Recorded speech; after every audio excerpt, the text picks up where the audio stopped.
इस प्रकृति का, इस सृष्टि का तो नियम ही यही है। चाहे वे मनुष्य हों, लोग हों, पशु पक्षी हों, कीड़े मकोड़े हों या पादप जगत के वनस्पतियाँ पेड़ पौधे हों, सभी के जीवन में उतार चढ़ाव आते ही हैं। सभी के जीवन में जटिलताएं, समस्याएं, उलझनें, परेशानियां आती ही हैं। और इन आती हुई सभी समस्याओं को, जटिलताओं को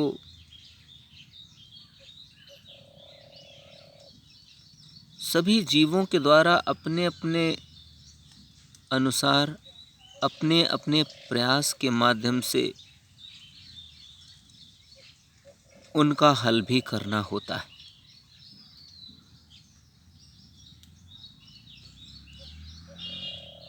जिस समस्या के लिए जितने प्रयास की आवश्यकता होती है, उसे हल करने में जितनी कोशिश आवश्यक है, उतनी करनी ही पड़ेगी। जब तक उतनी कोशिश नहीं की जाएगी, तब तक वह समस्या हट नहीं सकती।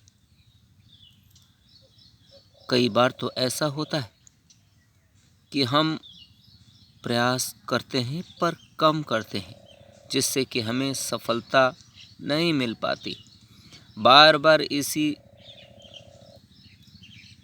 प्रकार हम देर कर देते हैं और हमारी समस्या, हमारी जटिलताएं, उलझनें निरंतर बढ़ती चली जाती हैं। उनका हल करना और ज़्यादा मुश्किल होता चला जाता है। फिर प्रयास और ज़्यादा करने की आवश्यकता होती है। कम से कम जो प्रयास करने की आवश्यकता होती है, उसकी मात्रा बढ़ती ही चली जाती है। बहुत बार ऐसा होता है, हम समस्याओं का हल नहीं भी कर पाते। कई बार उन समस्याओं का हल करना मुश्किल हो जाता है। कई बार तो असंभव भी हो जाता है। यदि उचित प्रयास न किया गया, उचित कोशिश न की गई, अच्छे से प्रयास न करने के कारण कभी कभी तो उस जीव के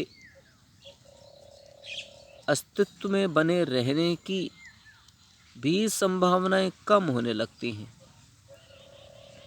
कभी कभी कम ही हो जाती हैं और कभी कभी तो ऐसी प्रजातियां जो उन समस्याओं का निराकरण नहीं कर पाती,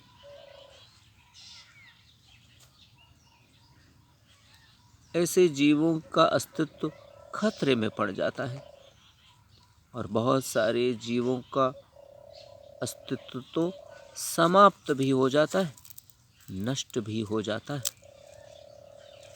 तो इसलिए प्रकृति का नियम ही यही है। समस्याएं आएं, उलझने आएं, जटिलताएं आएं, हम क्षण प्रतिक्षण उनका निराकरण करने का प्रयास करें। यही हमारा कर्तव्य है, यही हमारी कर्मशीलता है, यही हमारी कर्मठता है, यही कर्तव्य परायणता हमारे जीवन के उतार चढ़ाव को संतुलित, समन्वित करता है। जो जीव ऐसा करते हैं, वे लाभान्वित होते हैं।